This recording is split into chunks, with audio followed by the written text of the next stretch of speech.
Hey guys, welcome back to another blog. I hope आप सभी स्वस्थ होंगे, सुरक्षित होंगे, बहुत ही खुश होंगे। चलिए शुरू करते हैं आज का एक न्यू ब्लॉग, एक न्यू रेसिपी के साथ। तो आज की रेसिपी है लंच के लिए स्पेशल रेसिपी है, जो कि बहुत ही यूनिक है, बहुत ही टेस्टी बनी हुई है।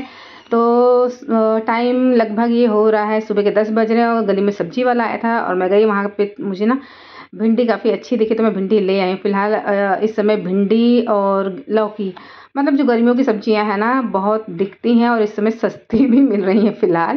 तो भिंडी तो वैसे मेरे घर में सभी को पसंद है, बच्चों को, बड़ों को।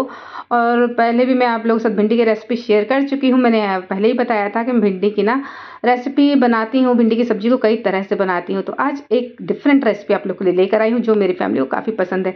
तो भिंडी को ना मैंने 3-4 पानी अच्छे से धो लिया था और इसे सुखाने का टाइम नहीं था, क्योंकि लंच का टाइम हो रहा था।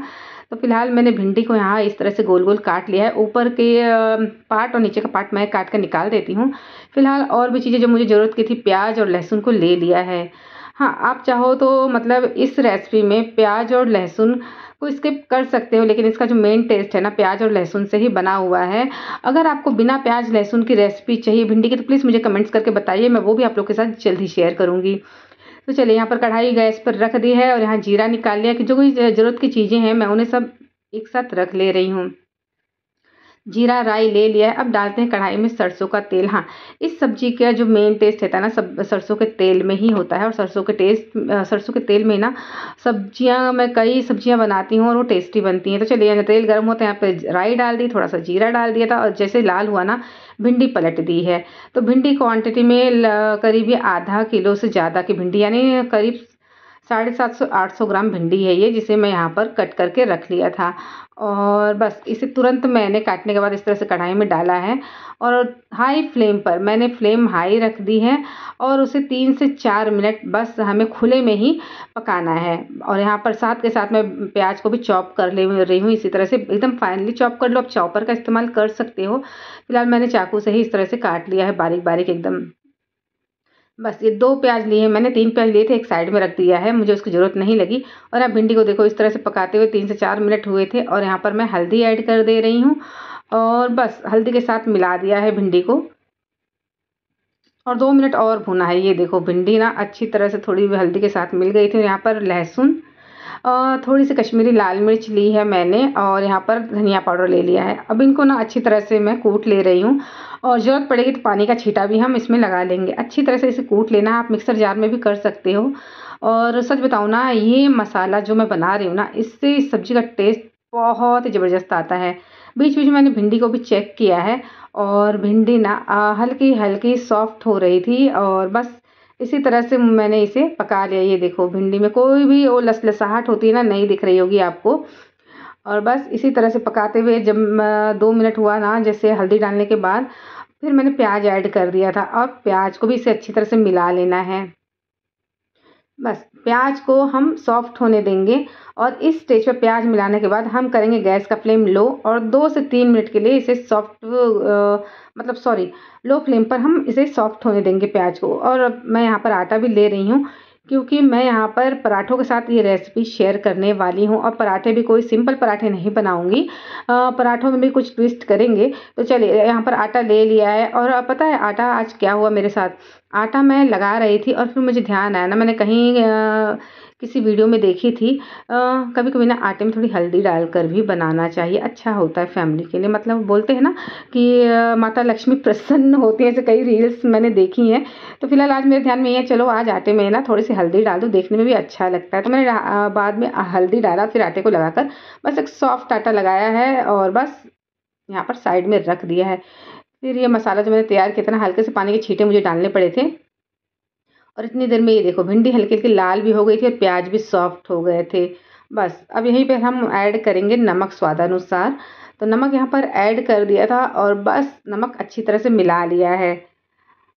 गैस का फ्लेम मीडियम ही रखना है भिंडी को बनाते समय ना, बस इसी बात का ध्यान रखना होता है। फ्लेम का हमें ध्यान रखना है, जब भी आप भिंडी को डालो कढ़ाई में ना, तो हाई फ्लेम रखो 3 से 4 मिनट, इससे आपकी भिंडी ना लसलसाहट नहीं होगी। और उसके बाद उसे धीमी आंच पर बस सॉफ्ट कर लो। बस ये देखो, मैं बीच बीच में चेक भी करती जा रही हूँ। नमक डालने के बाद फिर से मैंने ढक दिया था 1.5 से 2 मिनट के लिए।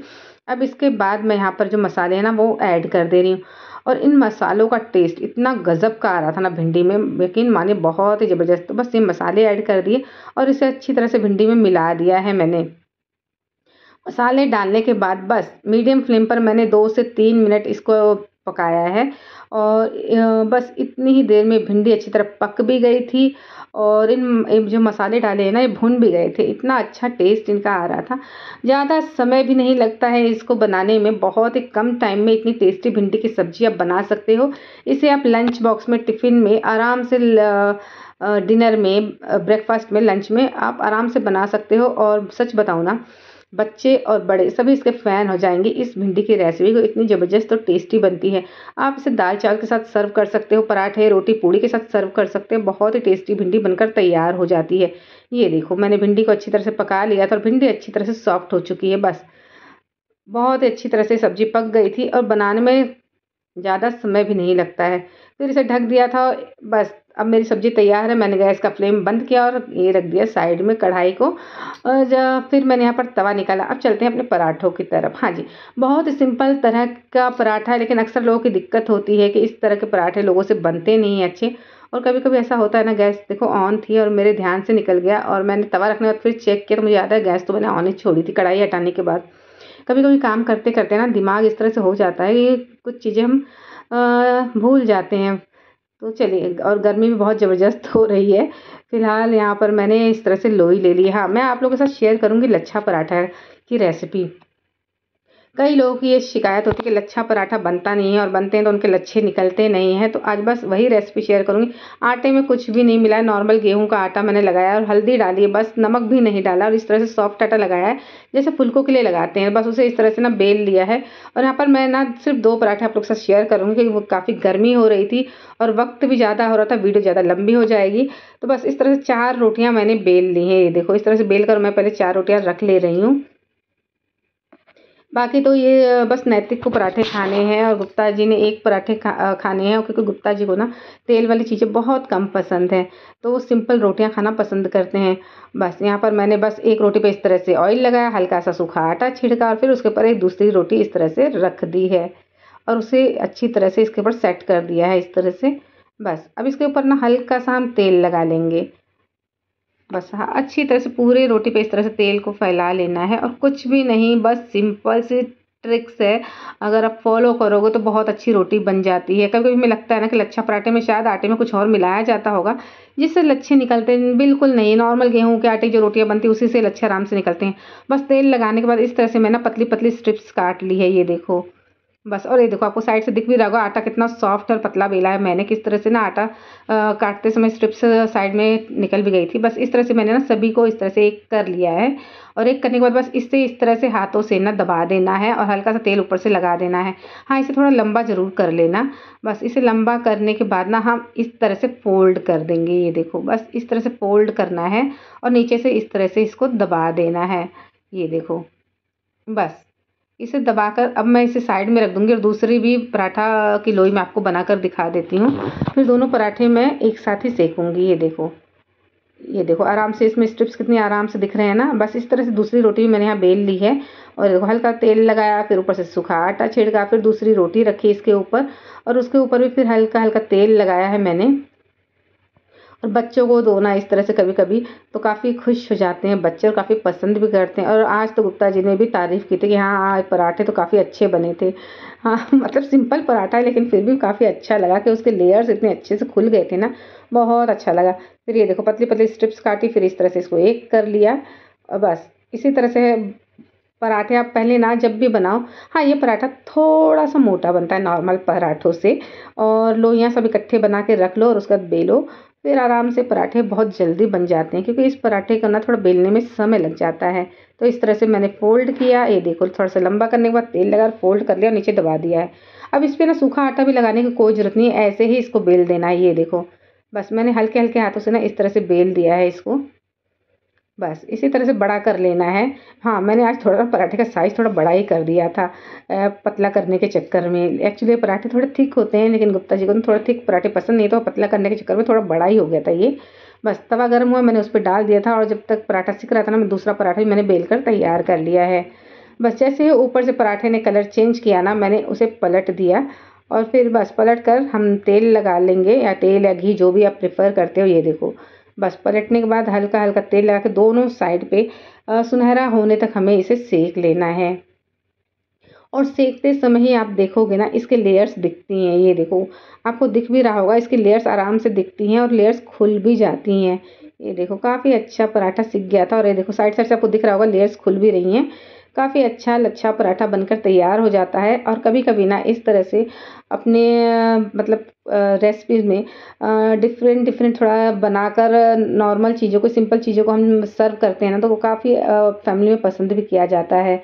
तो मैं तो कभी-कभी इस तरह के पराठे वगैरह बनाती हूँ, क्योंकि नैतिक को और श्रुति को पराठे पसंद हैं।